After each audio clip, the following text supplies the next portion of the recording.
રાજ્યમાં છેલ્લા 10 કલાકની અંદર 57 તાલુકામાં વરસાદ વરસ્યો છે। સૌથી વધુ વલસાડના વાપીમાં 3.58 ઇંચ વરસાદ નોંધાયો। વલસાડના નાના પોઢામાં 2.99 ઇંચ વરસાદ અને વલસાડના પારડીમાં 2.76 ઇંચ વરસાદ થયો છે। વલસાડના ઉમરગામમાં પણ 2.64 ઇંચ વરસાદ ખાબક્યો।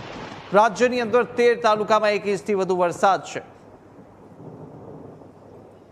તો રાજ્યમાં સાર્વત્રિક અત્યારે વરસાદી માહોલ જામ્યો છે અને સાથે દક્ષિણ ગુજરાતની અંદર પણ અનેક વિસ્તારોમાં વરસાદ વરસી રહ્યો છે। છેલ્લા 10 કલાક જ્યાં 57 જેટલા તાલુકાની અંદર વરસાદ નોંધાયો છે।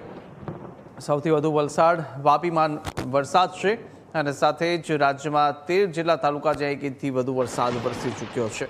અનેક દક્ષિણ ગુજરાતના ભાગો, સૌરાષ્ટ્રના ભાગો જ્યાં વરસાદી માહોલ દરિયાઈ પટ્ટીમાં જોવા મળી રહ્યો છે।